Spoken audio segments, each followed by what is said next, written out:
Aujourd'hui, j'ai un acolyte pour tourner la vidéo. Merci.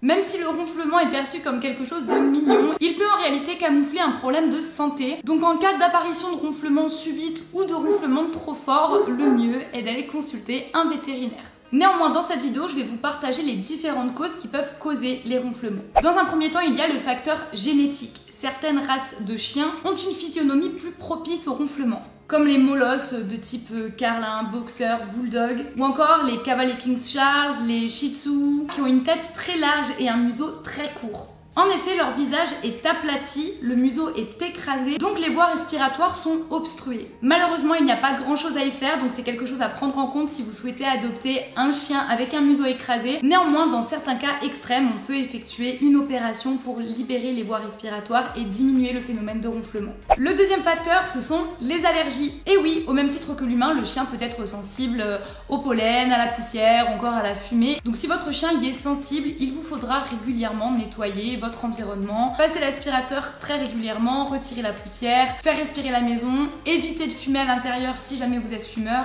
Et pour les sorties balades, trouvez plutôt des endroits où il y a peu de pollen et le moins de pollution possible. En troisième cause, il y a tout simplement une simple obstruction. Si votre chien a tendance à creuser, fouiller partout, mettre sa truffe dans la terre, dans l'eau, se rouler dans l'herbe, etc. il peut très bien se coincer un petit élément parasite dans les narines, ce qui va gêner et obstruer les canaux de respiration et donc entraîner des soucis de ronflement. Il me nargue ces moustiques. En général, le corps étranger finit par être expulsé, donc il suffit juste d'être patient. Il peut également y avoir des effets secondaires suite à la prise de médicaments. Si vous voyez que l'apparition des ronflements coïncide avec la prise des médicaments, ne vous inquiétez pas, outre mesure, ça devrait s'estomper une fois que le traitement sera terminé. Et enfin, la cinquième et dernière cause, c'est le surpoids, au même titre que les humains. Le surplus de gras va boucher les cavités nasales, amenant des difficultés à inspirer et expirer l'air, ce qui conduit à un ronflement. La solution, vous l'aurez deviné, c'est de faire perdre du poids à votre loulou. Pour en savoir plus, je vous ai mis le lien de l'article en barre d'infos. J'espère que cette vidéo aura pu être instructive pour vous et que vous aurez peut-être découvert pourquoi est-ce que votre chien ronfle. Quant à moi, je vous fais des bisous et on se retrouve mercredi prochain pour une vidéo à suivre au poil.